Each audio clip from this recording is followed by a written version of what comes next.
देखिए, हमारे विधानसभा अंतर्गत कल जो ये दुर्घटना घटी है वो हमारे विधानसभा के अंदर आता है।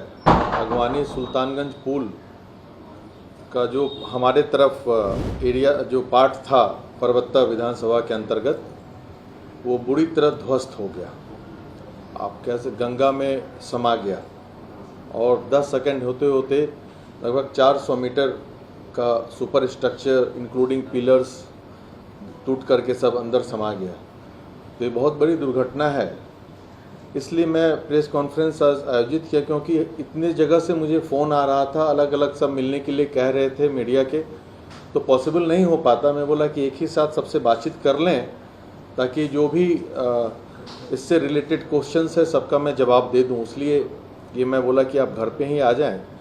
तो देखिए ये इसके लिए मैं माननीय मुख्यमंत्री नीतीश कुमार जी को बहुत बहुत धन्यवाद देता हूं। घटना के तुरंत बाद वो उच्च स्तरीय जांच के लिए कहा है उन्होंने और दोषियों पे कार्रवाई करने की बात कही है, इसके लिए मैं उनको धन्यवाद देता हूं। लेकिन बात यहाँ ये है, ये जो घटना घटी इसका अंदेशा मुझे पहले से था। आज से जो बजट सेशन चल रहा था हमारा, तो मैं उस वक्त क्वेश्चन भी लाया। 13 मार्च को 15 को तो क्वेश्चन आ गया था हमारा पटल पे सौभाग्य से। तो माननीय उप मुख्यमंत्री तेजस्वी यादव जी से मैं सारी बातों को कहा कि स्ट्रक्चर में मुझे लगता है फॉल्ट है, इसको अच्छे से रेक्टिफाई किया जाए, देखा जाए, नहीं तो दुर्घटना घट सकती है और जान माल का भी नुकसान हो सकता है। उस वक्त इनसे माननीय उप मुख्यमंत्री ने आश्वस्त किया कि नहीं, एकदम निश्चिंत रहें, जांच होगा, दोषियों पे कार्रवाई होगी। लेकिन पिछला जो पुल गिरा था पिछले साल, उसका अभी तक उसका जांच रिपोर्ट नहीं आया था उस वक्त तक। तो उस पर भी मैं सवाल खड़ा किया कि ऐसा कौन सा जांच हो रहा है, ये तो सब्सटेंशियल जांच है, टेक्निकल इशू है। उसमें आईआईटी का उन्होंने बताया कि आईआईटी का टीम लगा है, रुड़की का है, एनआईटी का है। फिर मैं प्रत्यय अमृत जी से बात किया, पर्सनली जा करके उनको फोटो दिखाया, जो अभी पिलर क्रैक जो गिरा है उसी पिलर का 10-11 नंबर का मैं उनको फोटो दिखाया था। देखिए इसमें क्रैक है, वहाँ के इंजीनियर्स जो हमारे नोन थे बताए कि क्वालिटी ऑफ वर्क अच्छा नहीं हो रहा है, क्वालिटी से कॉम्प्रोमाइज़ किया जा रहा है, इसकी फिर टूट जाएगा। तो वो बोले कि नहीं, मैं इसको डिसमेंटल करवा दूंगा, ये करवाऊंगा। लेकिन एज सच वो कुछ डिसमेंटल हुआ नहीं, वो वाला पार्ट कुछ दूसरा डिसमेंटल का उन्होंने वीडियो भी मुझे दिखाया। लेकिन ये जो है प्रधान सचिव जी का इनइफेक्टिवनेस दर्शाता है ये घटना। अगर मैं नहीं बोला रहा था, मेरी जवाबदेही थी, मैंने अपना फर्ज निभाया, आप सीरियसली उसको नहीं लिए। सिर्फ मीठा बात करने से सिस्टम नहीं चलता है और सिर्फ गप मारने से सिस्टम नहीं चलता है। ये बहुत दुर्भाग्यपूर्ण है। मैं अभी मुख्यमंत्री से बात नहीं हो पाया, मैं टाइम लूँगा, उनसे मैं मिलूँगा और मैं उनसे आग्रह करूँगा माननीय मुख्यमंत्री जी से कि आपने तो बोला ही है उच्च स्तरीय जांच करने के लिए, तो जो इस विभाग के जो प्रधान सचिव हैं उनके अलावा किसी से और से जांच करवाइए, कोई टेक्निकल टीम इसकी जांच करे। उसके अलावा कुछ जो जजेस हैं, हाईकोर्ट के रिटायर्ड जजेस हों, उस जुडिशियल जांच हो ताकि पारदर्शिता पता चले। इसका तो यही मतलब हो जाएगा जैसे अनाउंस हो गया कि नया पुल बनेगा वहाँ पे, ठीक है, नया पुल बनेगा, इसका मतलब हो गया कि आप किसी को गोली मारे, 307 का अटेम्प्ट टू मर्डर केस हुआ, वो आदमी स्वस्थ हो गया फिर से, तो जो स्वस्थ हो गया तो भाई वो अब केस थोड़ी हट जाता है, कार्रवाई भी तो होनी चाहिए इस पे। अभी भी मैं रिक्वेस्ट कर रहा हूँ डिप्टी सीएम साहब से कि मैं इंफॉर्मेशन भी दिलवाया कि 15 दिन के अंदर इसकी जांच की रिपोर्ट आनी चाहिए और उस पर कार्रवाई हो, ताकि ऐसा लोगों की आकांक्षाओं की हत्या हुई है इस पुल के गिरने से। हमारे यहाँ इस पुल का टाइम दिया गया था 5 साल बनने का और एसपी सिंगला आज 8 साल हो गया उसका निर्माणाधीन है पुल और घटनाएं पे घटना हो रही है।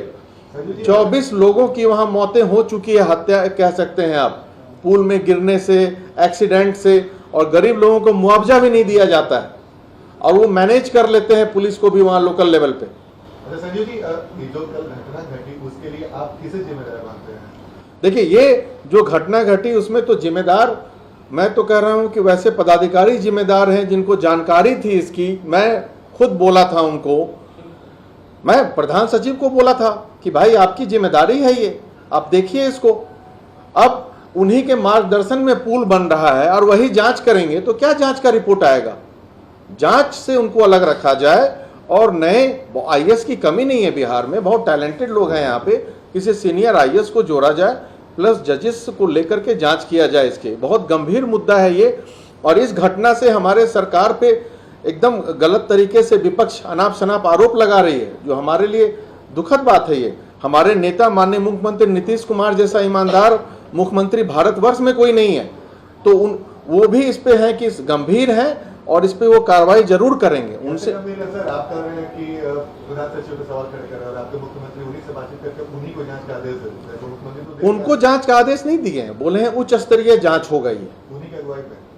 अब ये इसका डिटेल मुझे नहीं पता है, ऐसा है तो मैं उनसे मिलूंगा, मैं उनको असलियत जो घटना घटा है मैं खुद ही दिखाने वाला हूं। ये पिलर में क्रैक है, आप उसको दिखवाएं, और उसको नजरअंदाज किए वो इनके साथ जो कंस्ट्रक्शन कंपनी है उसमें जो इन्वॉल्व है, वहाँ के लोकल पीडी डायरेक्टर्स, ये सब जो हैं उन पे एफआईआर लॉन्च होना चाहिए। लिटरली रिपोर्ट आ जाए और सारे पदाधिकारी पे एफआईआर हो, पे उन पे कार्रवाई होनी चाहिए, जो उच्च अधिकारी हैं उन पे भी, जो जांच में आए। लेकिन जांच से जो जिनके मार्गदर्शन में हो रहा है, जो वही जज भी बन जाएंगे, वही जांच भी करेंगे, जिनके मार्गदर्शन में दुर्घटनाएं घटी है, उनको तो इससे दूर रखना चाहिए। ये बहुत दुखद है ये।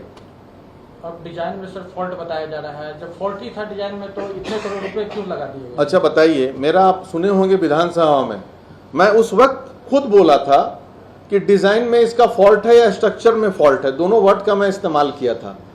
तो उस वक्त तो आपने कुछ नहीं किया।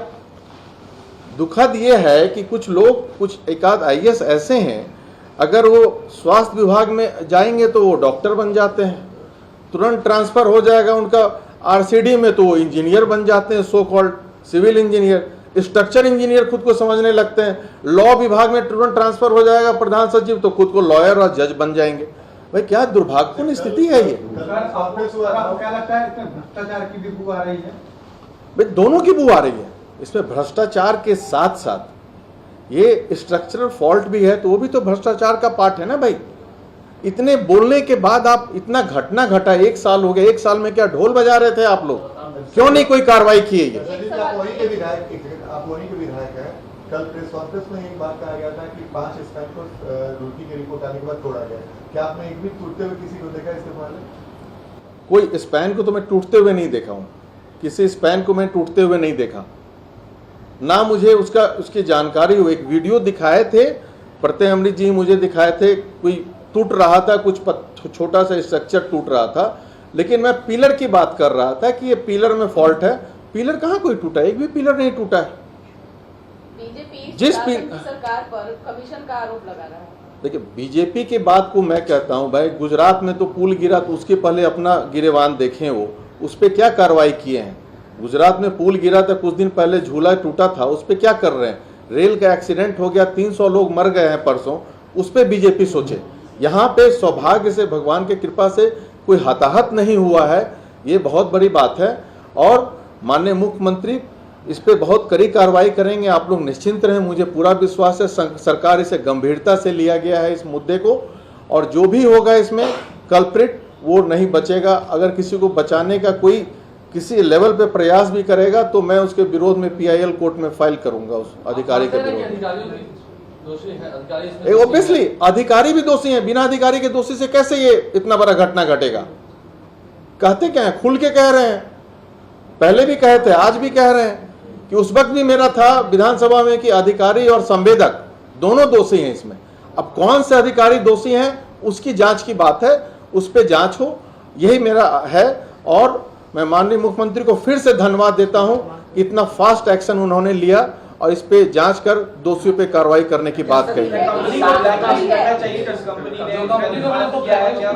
एकदम करनी चाहिए, एकदम उस कंपनी को ब्लैकलिस्ट करनी चाहिए। की भी मांग उठ रही है, क्या इस्तीफा देंगे?